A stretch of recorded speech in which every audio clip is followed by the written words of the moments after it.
Wave 3 News troubleshooters John Bowl and Natalia Martinez take you behind the investigation. Right now on Wave 3 News Now. Hello, along with Natalia Martinez, I'm John Bowl, bringing you another edition of Behind the Investigation, our Wave 3 Troubleshooters reports, where we try to share what went on behind the scenes as we looked into some of the important issues around the community. And the fascinating story we're going to look into and talk about this week is putting up some big bucks to bond out an accused killer and then brag about it in rap songs. And that's Natalia Martinez's exclusive. Now, let's bring her in right now and talk a little bit about this. It was one of those stories that got a lot of attention from a lot of folks, Jaw-dropping. That follow the music industry. Yep. But, you know, what really started my investigation was a horrible story. It was August 14th, 2020, where when a 3-year-old little girl and her father were shot to death. She was the 97th homicide in Louisville for that year. And so I'm going to play a clip of that day when we reported it. Trinity Randolph was the youngest victim in a double homicide that happened on Collard Avenue. Family members say she was in the house with her father, Brandon Waddles, when they were both shot and killed. It was like this perfect little special angel. Trinity came into my life.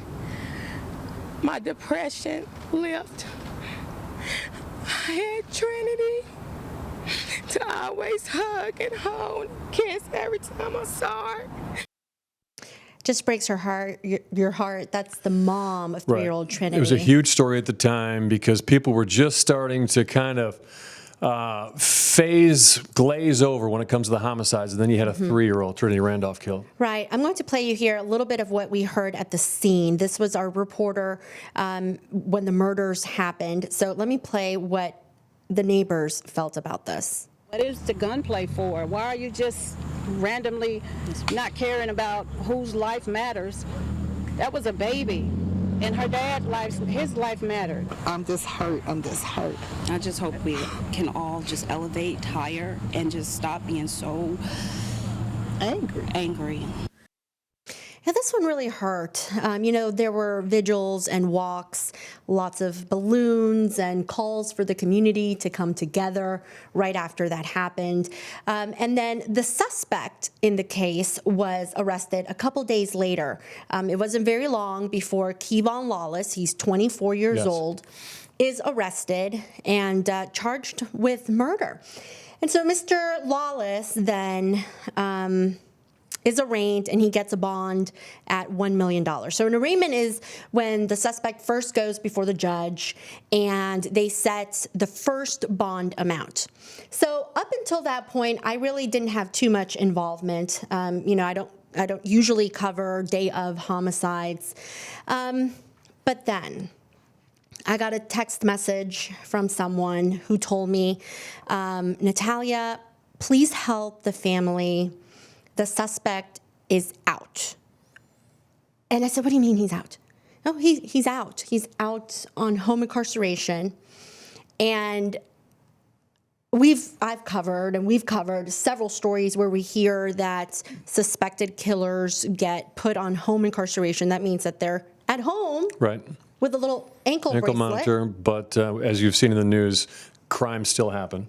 From homes. Yeah. Yes. You know, we've seen how some of these people on home incarceration that get busted for, one guy had a growing operation going on in his house. Right, and they escape as well. So yeah. So and a lot of people couldn't believe the fact that such a big bond was made, and that's where you went into action here. Okay, so I couldn't believe. I said, let me find it. And I was at another trial actually, and I happened to be at the courthouse. So I said, give me half an hour. Let me see what I can find out. And what I found out was that when he went through the court process after he was arraigned, okay, so then he's still in jail. Well, then he goes before another judge, and then the process starts over. That judge, McKay Chavan, then resets that bond. He doesn't lower the bond, but he sets a new one. and he sets it at $300,000. And that's the bond that was played. There was such outrage when I reported that he had been let out, that he was at home. And there was one other thing that really upset the family, and that is, do you know how they found out that this guy was out? I don't remember. It wasn't through Vine, which is a system that's supposed to notify victims' families that a suspected perpetrator was out. It wasn't through the jail. It wasn't the prosecutor's office. They found out because Lawless was rapping. Yes. And bragging about it in a rap song. videos. Yeah. And posting videos on Instagram, and then the family saw this and said, hold on a second, he's out of jail? They call the jail. You know what the jail tells them? Oh, no, he's still in custody. He's still in custody. And then the family's like, okay, well, he's still in custody. Well, then he posts another video, and the family's like, hold on a second, he's posting another video. They call the jail again. The jail tells them, no, he's in custody. So it took 3 times and a full weekend before they were able to confirm that, in fact, he was out and posting videos on social media. Before we move further here and get to the record company end of it and all this and how the money was put up, I think it's important, we need to discuss bond and what the methodology is and the theory behind it. A lot of people think that bond is supposed to be sort of punitive. It's not supposed to be punitive. Bond is supposed to be set, and you can explain this, bond is set just to ensure that a defendant makes it back to court, correct? Correct. That is the most important part of bond. So whatever you can do, a judge would argue, that gets the defendant back in court, then that's okay. Right. And so Kevon Lawless had a previous conviction for attempted murder. He was sentenced to 10 years, served half that amount of time, and he was already out, and he was on probation when he was arrested for this. Bond, you're right. Bond is not a sentence, and it is supposed to be to make sure that the defendant, the suspect, comes back to court. And the higher the risk of flight, the higher the bond is the way it's supposed to work. It's the way it's supposed to work, although the system that they use to calculate that is completely antiquated, but that's for another day. Right. So Judge McKay Chavan, who is I've sat in his courtroom many times. He's one of the most thoughtful judges when it comes to bond. He really he puts a lot of thought into it. I've seen other judges just like, here.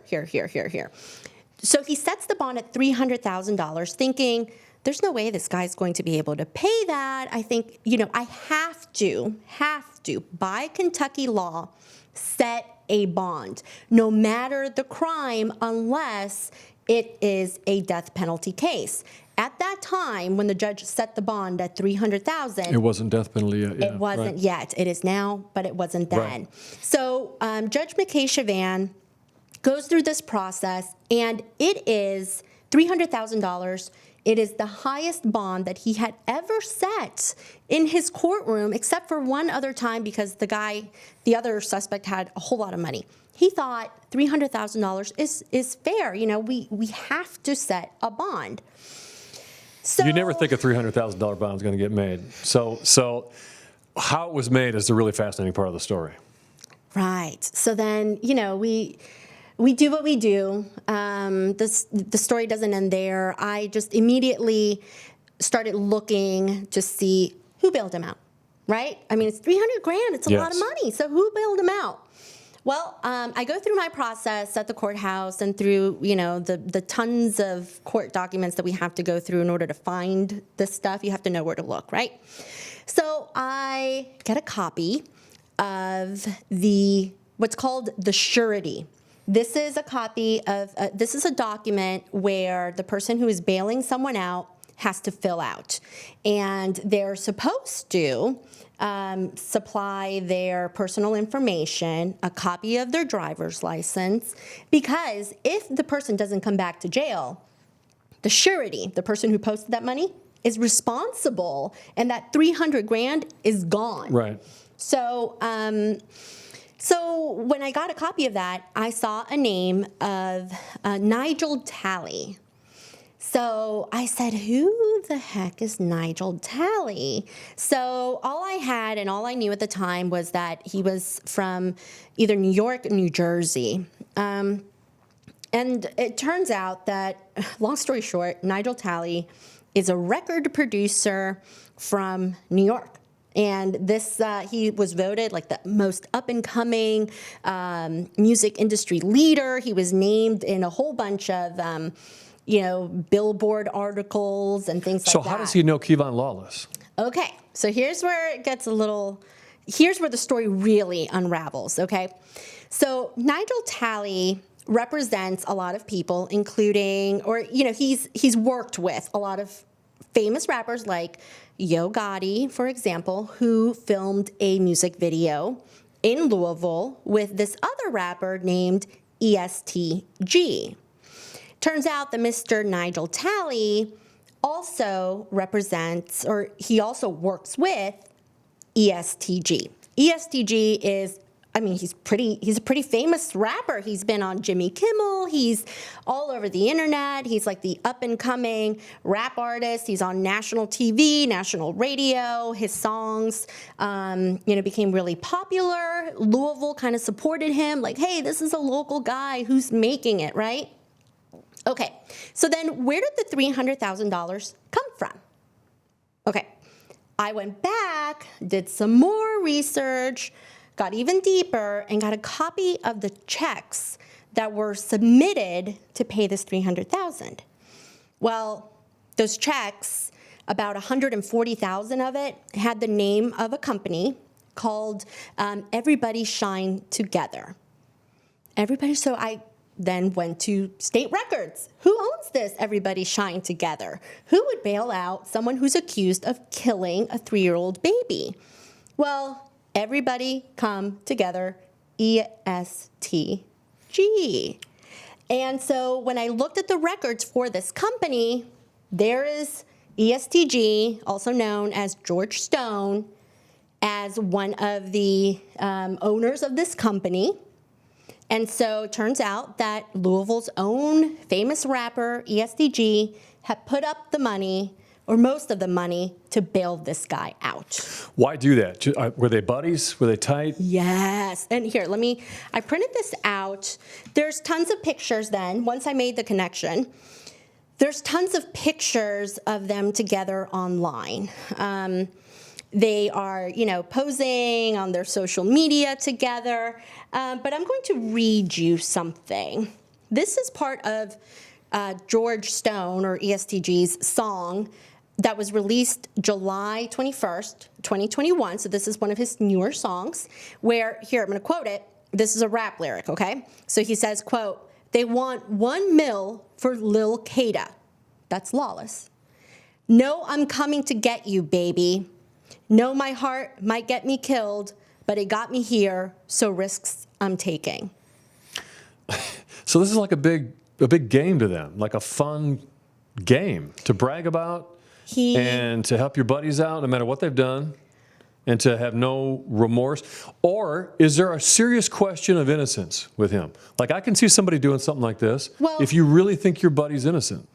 Okay, we don't know, right? He's not convicted, so we can't say. But I can tell you this, that it's not every day that in Louisville, in Jefferson County, which tends to be rather, liberal, not in the political sense, but rather liberal with the sentencing. Our judges are not very stringent on what kind of sentences they impose, right? We see a lot of suspected killers on home incarceration. Yes. So for this to be a death penalty case, you figure they've got the goods on them. Yeah. That should tell you. Yeah. So I'm going to play one other clip for you here. This is the story then that we were able to put together. Actually, here, let me backtrack. One of the people, before I play this clip, I want to kind of set the stage for you, no pun intended. But, this guy, EST G, he's got a lot of partners and a music manager, right? He's a famous artist. And so his music manager then, I get a tip that was the FBI arrested him at a hotel with 1 kilo of cocaine, $100,000 cash, an AK-47, and then another stolen pistol. So when I looked this guy up, we start making the connection. It turns out that Eric Mosley is EST G's manager. And he gets arrested in here, one of the Louisville hotels by federal agents. And I'm going to play you a clip of this story. Okay. The lyrics, the cash, and the FBI. The manager behind Louisville rapper EST G gets busted by the feds. The news of Eric Mosley's arrest brought Trina Waddles to tears. It's a hard thing to even get over. Waddles is the great aunt of 3-year-old Trinity Randolph and the aunt of the child's father, Brendan Waddles. Our troubleshooter investigation found Mosley and EST G, or George Stone, paid $135,000 to bail out Trinity's accused killer. The rap artist and manager who posted the bond, they didn't give a damn about 3-year-old who got killed. No, they're selling their music. Here are the checks for Kevon Lawless's $300,000 bond. The names on these checks are Everybody Shine Together Entertainment, LLC. I took a step further, and according to the Kentucky Secretary of State, both EST G and Mosley's names are behind the company. The FBI said they busted Mosley at a Louisville hotel with 1 kilo of cocaine, $100,000 cash, and guns. They was just bragging that they was going to that the killer was going to be out this summer, and he got out. She's talking about hurtful things like this. EST's song released this July naming Lawless, or Lil Kada as he goes by. Quote, they want $1 million for Lil Kada. No, I'm coming to get you, baby. EST G was propelled into stardom, already working with big hitters like Jay-Z. Well, while they're at the parties, we're at the gravesite. Justice for Trinity, because she didn't even get to start preschool. And that is her aunt. Man, and such a beautiful little girl. Well, they're at the parties, we're at the gravesite. And she's right. I mean, when I was researching this, and I couldn't show those pictures because we didn't take them, so I couldn't use them in the story, and I couldn't use George Stone's music itself because, for copyright and all that. Yeah. So, but if you look online, you will see these names all together, dressed to the nines, throwing up money and big gold chains, with suits on at these fancy, parties with all these other artists there. And in the meantime, we have people like Trinity's aunt, who all she has now is a small patch of grass where her little niece is lying. Yeah. As we go through all this, I keep thinking of, as you're talking, in the mid-'90s, gangster rap comes on the scene, and Snoop, and all the songs are about drugs, guns, money, shooting people, and getting away with it because you have money. That's what this story's about. Every facet, every detail about this story, it's 25 years later, it's the same old thing going on. Okay, well, funny you should say that, because remember I told you that the family found out that Lawless, the suspected killer, was rapping and posting videos on social media? I'm going to read you his lyrics. It says, quote, I play with pistols. I like shooting. I'm not into gaming. Yeah. That is what he posts within a day or two of getting out of jail after being arrested and suspected of the murder of a 3-year-old and her father. So 25 years later, still going on, still bragging about it, shooting people, having the money to put up, get people out of jail. So what can be done? What has the reaction in the judicial system been to this? That's where, when the story first came out, originally, the suspect had $1 million bond. And so then when we said that the bond was $300,000, people were so upset. They were like, who's the judge that lowered the bond to $300,000? This guy should be held on no bond. And there was such a backlash from the community because they were, they were really upset. If there is someone who, should be monitored and kept until they can prove, otherwise. I mean, this would be the guy, right? Right. But here's the reality. What I responded to those people is that Judge Chauvin didn't lower the bond.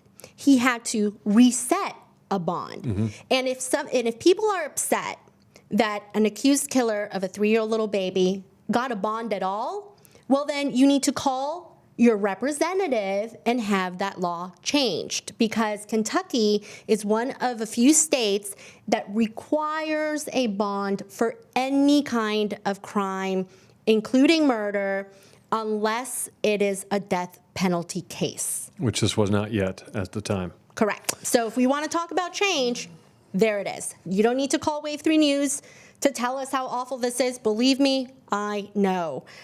Call your representative.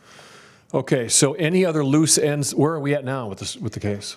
Well, we're waiting. I know that the FBI's investigation hasn't totally wrapped up. I don't know what direction they're going to take things. I don't know who particularly is under their scope and under their magnifying glass. So we have to wait and see. But I will tell you, the reason why we do these stories, right, is because of Trinity's family. That day when I met with the aunt that you heard in that last story talking about the parties, we shot the interview, and then my photographer left, and I stayed with her, and we talked for another 40 minutes. Mm-hmm.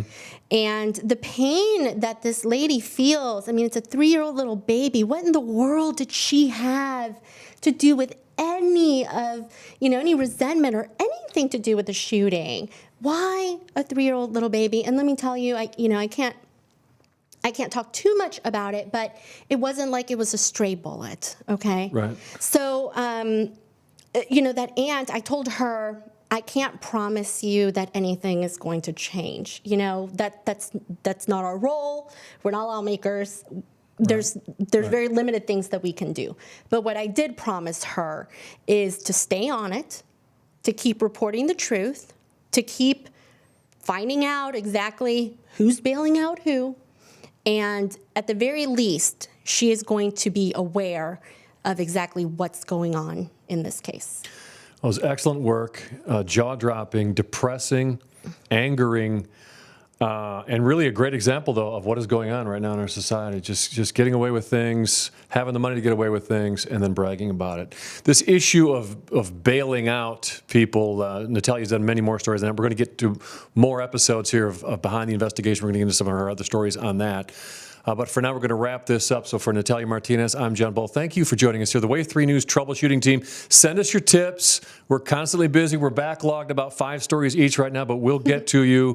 Thanks for joining us for another edition of Behind the Investigation.